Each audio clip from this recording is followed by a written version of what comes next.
Hola gente linda, ¿cómo están todos? Bienvenidos a Gente de Impacto por ZDC Televisión. Y estamos aquí en el barrio Aires Puros, en una plaza muy linda en la ciudad de Montevideo. Y bueno, vamos a estar compartiendo un testimonio de vida. Estamos hablando de Alex Huelmo, así que los invito a que lo conozcan. ¿Me acompañan?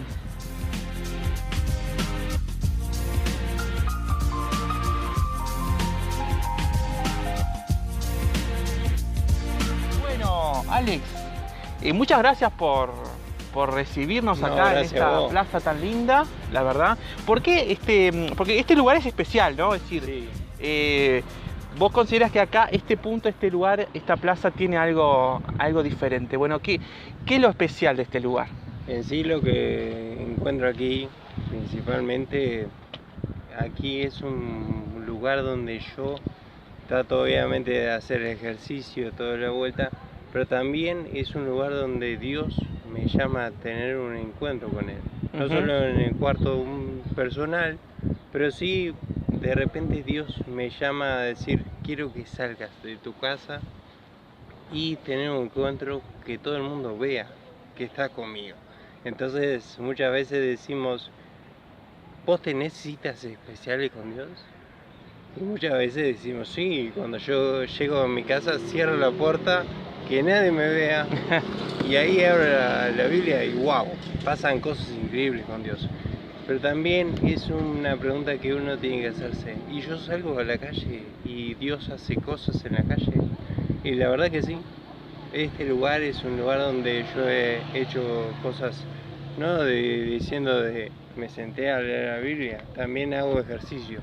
Pero también Dios se presenta en la naturaleza. De repente abriste la Biblia, no había viento, y de repente empezó el viento de decir, ¿qué pasó? Si quiero leer la Biblia tranquilo y ahora no puedo porque está el viento, y entonces Dios te dice, estoy acá, loco, ¿qué más querés?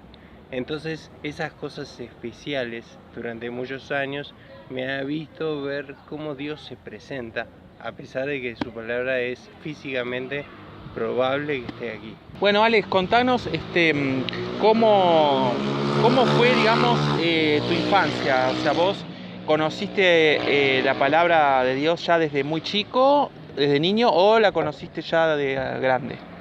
Gracias a Dios que de alguna manera, ¿te pasó mate? Muy bien. Nací en una familia cristiana. Mis padres, desde que era chico, mi padre me sentaba en la mesa y me decía, Ale, vamos a leer la palabra de Dios. Y vos ponete a pensar que yo decía, Dios mío, otra vez, sentarme a escuchar. Y de repente mi padre hacía algo como, no quiero decir que es algo especial o que hacía cosas para que yo me sentara a escuchar, sino que desde chico él me acercó a Dios. Y mi familia de a poco empezó a meterme en las cosas de Dios. No puedo decirte que, bueno, tal día yo me entregué a Cristo. No, desde los 5 años que yo tomé una decisión desde chico y dije, es Dios en mi vida. Ahora, vos me podés decir, ¿y qué problemas tenías vos a los 5 años para decir, necesito a Cristo en mi vida? No tenía. Pero también Dios dice en su palabra, hay que ser como niños para entenderme, comprenderme. Y a los 5 años lo entendí. Yo necesitaba a alguien, a ese padre, que de repente ya lo tenía como mi padre, pero era algo más grande. Y eso a los 5 años dije, necesito a ese padre mío conmigo. ¿Y en qué áreas vos empezaste a servir a Dios? ¿Desde qué edad más o menos vos ya arrancaste a servir? Y yo ponerle adolescente, una vez un amigo me decía, vos tenés un tema que de repente tengas con Dios, y cuando me lo preguntó no sabía, y decía, ¿será que tengo un tema? Pero de repente con el tiempo y viendo cómo Dios me fue usando con la comunicación, yo decía, sí, Dios tiene un tema conmigo. El tema de Pablo Olivares en la cornisa. Y en mi primer programa de radio lo hice con esa canción. Y cada vez que yo la escucho, ese tema me trae recuerdos de wow. Ese tema fue un llamador de decirme, Alex, quiero que hagas esto por mí. Y ese tema, cada vez que me lo ponen, o eso en la lágrima, o recuerdos que renacen, y vos decís, wow, ese es nuestro tema con Dios. Y ese momento no lo olvido nunca. Y también, bueno, Dios te ha usado mucho en cuanto a lo que es organizar eventos también, ¿no? Que eso sí, eso ha sido muy bueno también. Cuando yo empecé radio, que yo tenía 15 años, en ese momento no tenía ni computadora, no sabía nada de programas, micrófono, menos micrófono, pero sí en la iglesia habían visto que yo tenía voz y podía leer cosas que la gente decía, wow, tengo que escuchar. Y empecé en la iglesia a leer textos para obras de teatro y cosas, y yo era el típico voz en off. Entonces de a poco empecé así. Entonces la radio no estaba en mi faceta, pero sí que podía leer cosas que la gente decía, tengo que escucharlo, me encanta esa voz. Y bueno, después con el correr del tiempito en Radio Transmundial aparece el concurso de radio. Es verdad. Ahora sí, está es verdad, concurso. sí.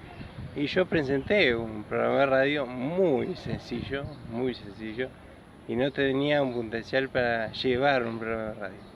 Pero los del jurado decían, este chico tiene esa voz, pero no tiene el potencial para hacer un programa, pero la voz la tiene. Y eso fue lo único que dijeron. Y cuando yo escuché eso dije, bueno, no gané, pero ellos dicen que tengo el don para eso. Después de eso, yo seguí haciendo, me regalaron una compu y empecé a hacer programas de radio caseros conmigo. Y empecé a decir, bueno, si ya salí con Radio Mundial y me dijeron, dale para adelante, voy a seguir practicando. Y mis amigos ya me conocían.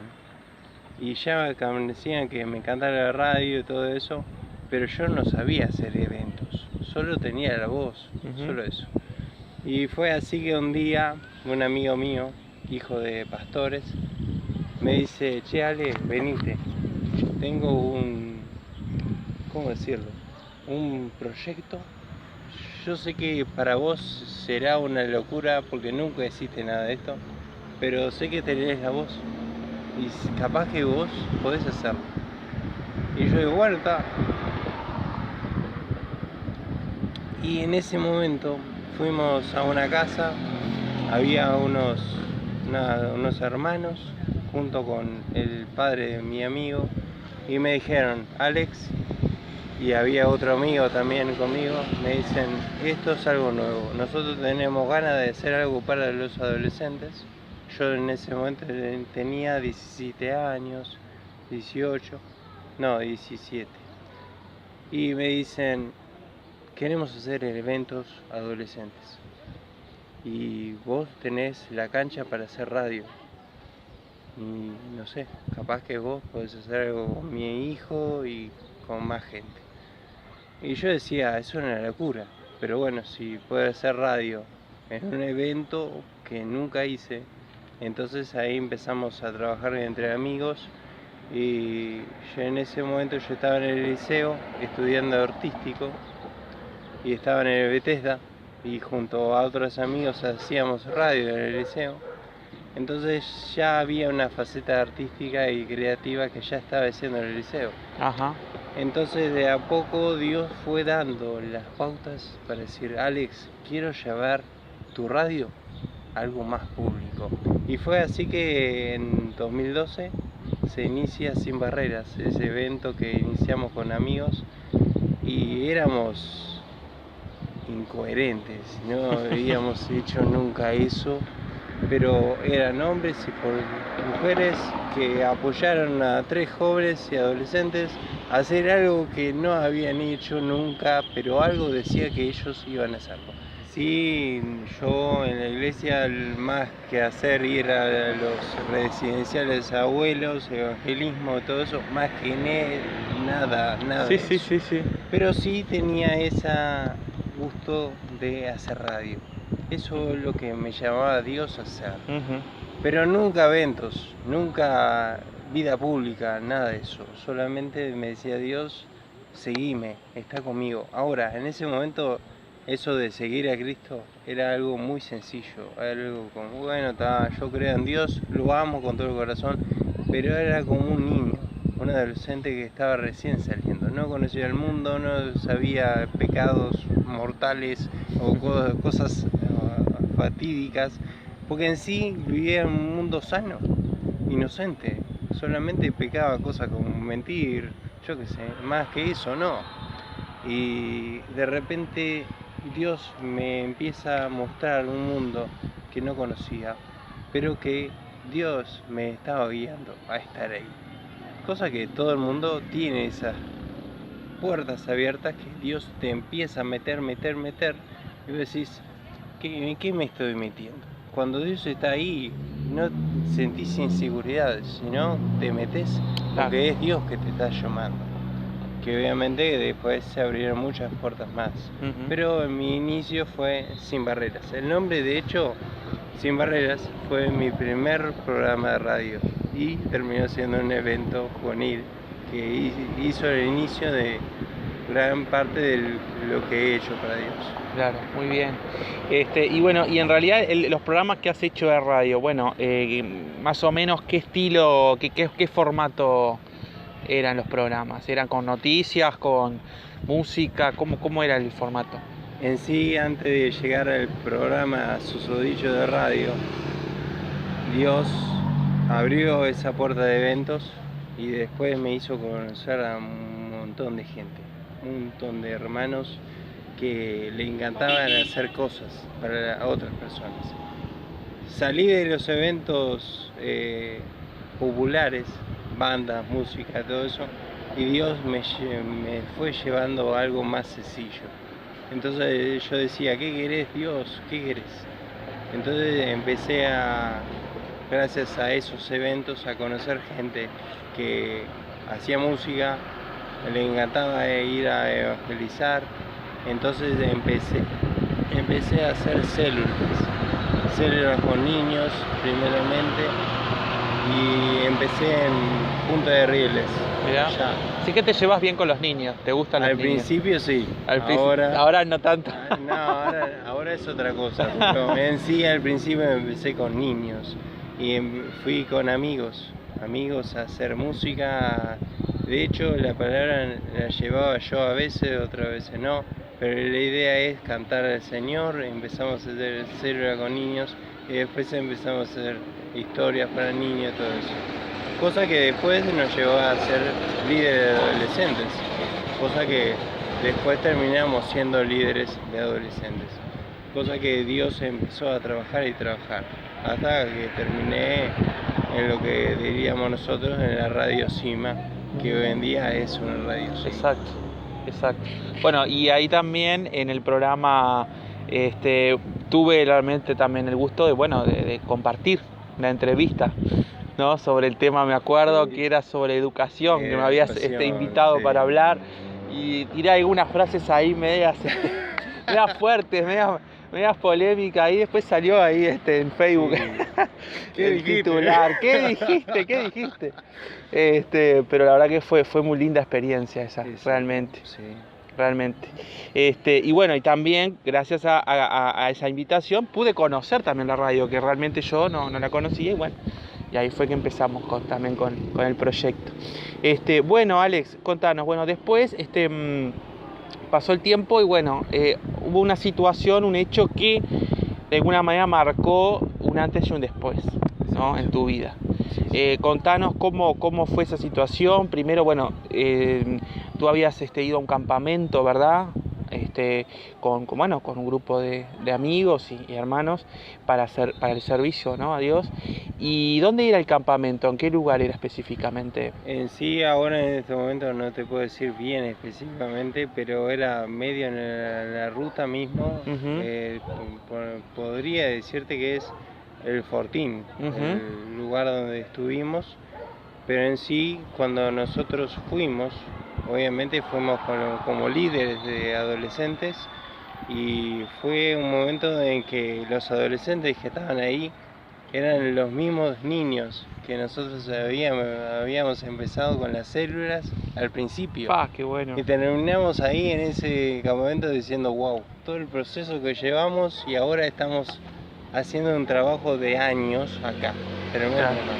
Cosa que Dani, por ejemplo, yo no puedo decirte específicamente qué pasó, pero Dani, por ejemplo, no era un muchacho que fuera como yo, un muchacho que salía a hacer cosas y todo lo demás. Era un tipo sencillo, un amigo sencillo. Vos hablabas con él y te decía, bueno, loco, tengo tiempo, venite a casa, no importa si eran las 3 de la mañana o las 6 de la mañana.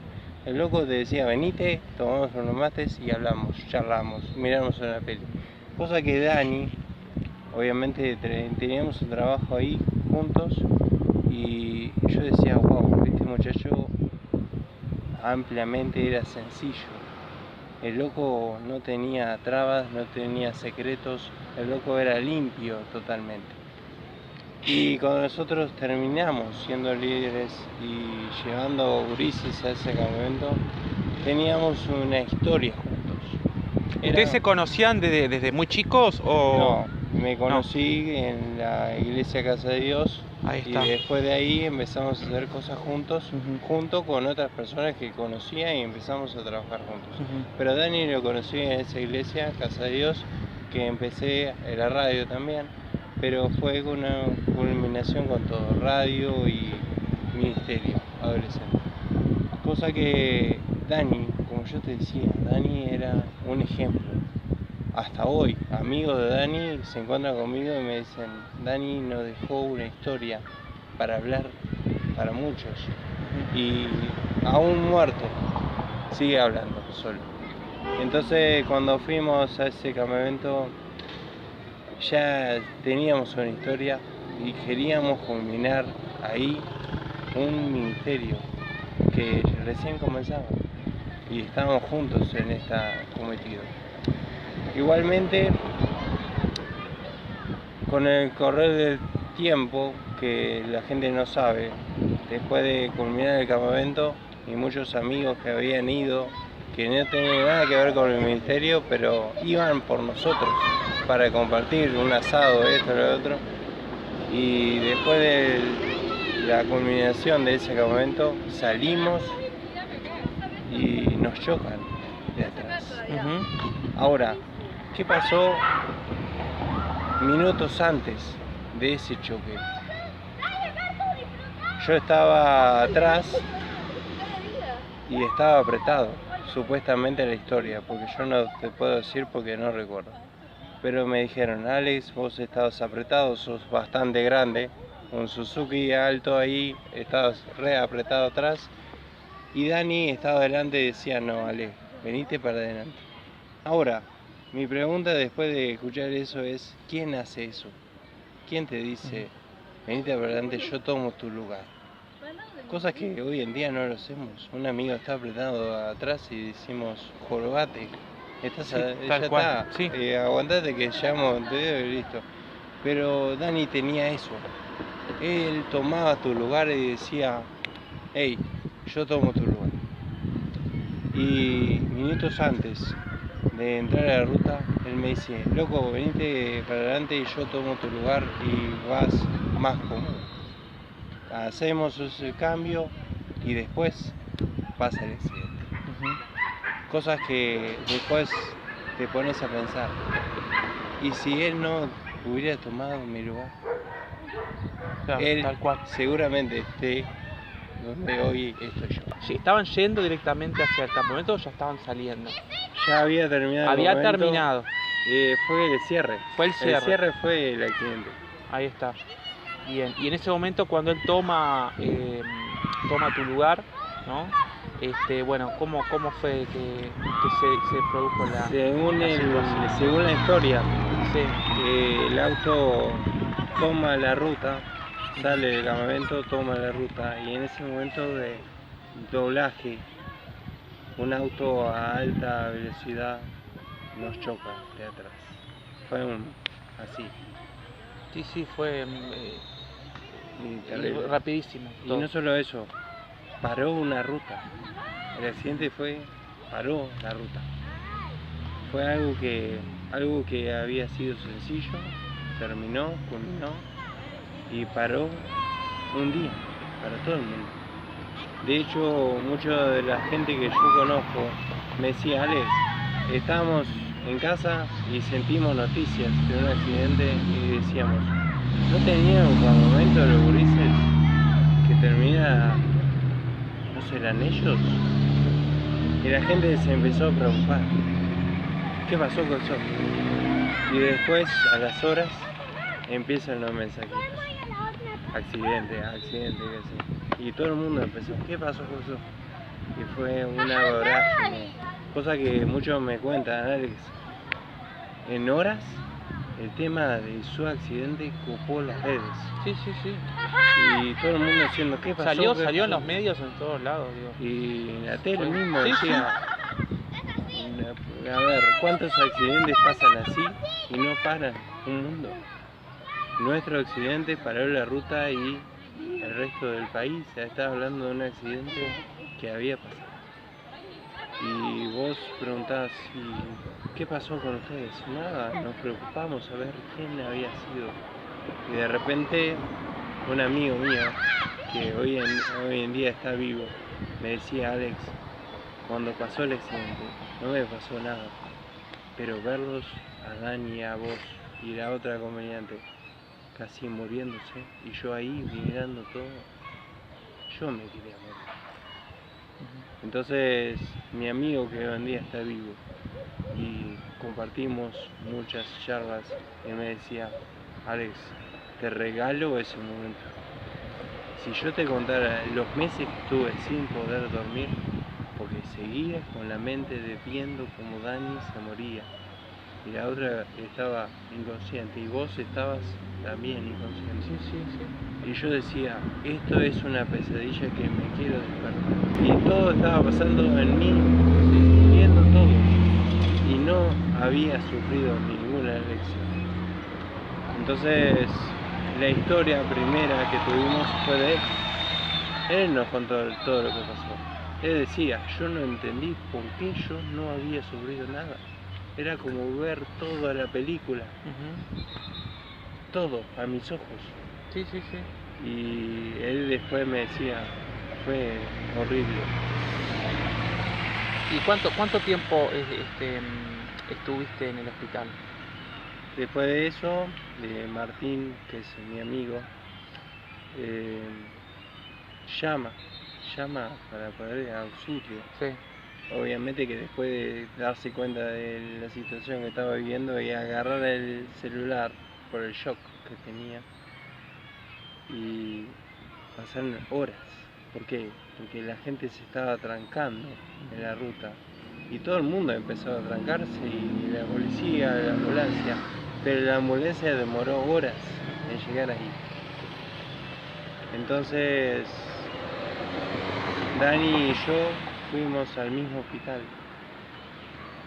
y mientras nos llevaban, Dani estaba operándola y yo también, pero Dani había sufrido mucho más, porque él había sufrido el choque más que nosotros, claro, de atrás. Entonces el accidente fue más para Dani que con nosotros. Entonces Dani estuvo ahí peleándola y yo también, pero algo curioso, vos entrabas en el cuarto de Dani, el loco tenía una apariencia que él iba a salir, no yo. Vos entrabas a verme y decías, bueno gente, este loco se va a morir. Y Dani entrabas en el cuarto y decías, bueno, este loco se va a recuperar y sale. pero fue al revés. Y eso fue lo que los doctores decían, ¿qué pasó? ¿Qué pasó? Claro, no entendían nada. Este loco, Dani tenía la apariencia de que estaba feliz. Había sufrido un choque horrible y el loco te traía paz. Y vos entrabas a ver a Alex hinchado, muriendo, todo mal. Y decías, ¿por qué él se sobrevivió? Y Dani se... a las pocas horas, Dani muere. Obviamente que la iglesia empezó a orar, que fueron días. Sí, aparte, digo, el apoyo, ¿no? El apoyo que hubo no solo de tu congregación, fue algo de la iglesia en toda, en sí, ¿no? En sí no fueron solo iglesias evangélicas, no te quiero mentir, fueron, yo qué sé, testigos de Jehová, sí, todos. Yo decía, un apoyo impresionante. Cura, sí. Yo decía, todo a quien oraras, todos estaban diciendo, Señor, por todos Alex estaban Dani. con el corazón puesto en vos, en todos, bueno, todos los que estaban allí, ¿no? En la familia, no, realmente, impresionante. Y bueno, Dani muere. Y no solo eso, Dani no murió mal. Vos entrabas, el loco se fue en paz. Y la cara te decía mucho. Que vos decías, ¿cómo este loco se va y nos deja con esa carita felicidad? Y después, cuando yo pasé meses en coma, mucho. Y después cuando desperté y todo lo que conlleva estar en coma y no reconocer a tus padres, meses de inconsciencia, de no entender nada, no comprender nada. ¿Qué hago acá? ¿Quién soy? Y esas son las preguntas que también Dios nos hace muchas veces. Tu identidad. ¿Quién sos vos? Y Jesús le preguntó a sus discípulos, ¿quién soy yo para vos? Cosa que en ese momento estaba viendo quién era yo, para descubrir después quién era mi Dios. Pero en ese momento un amigo hace poco me decía, Ale, ¿qué es estar en coma? Y yo no sé qué decirte. Puedo decirte que es estar en negro o estar en pausa. No sé qué decirte. Pero sí, un momento en el cual Dios está trabajando y vos no sentís nada. Después de estar en el hospital, sentí algo como después de la inconsciencia, muchos meses. Para mí fueron días, para mis padres fueron meses, años, meses mejor dicho, porque en 2016, 14 de febrero de 2016 fue el accidente. Yo ponele que entro en conciencia en marzo, abril, y recién ahí empecé a tomar en conciencia. Y no solo eso, las personas que empezaron a caer. Obviamente que ahora no recuerdo bien, pero al principio, ¿quién eras vos? Si yo no sé quién soy yo o vos pensás que yo sé quién sos vos, entonces muchas preguntas, ¿qué hago acá? Y todo el mundo, ¿cómo estás, Alex? ¿Cómo estás?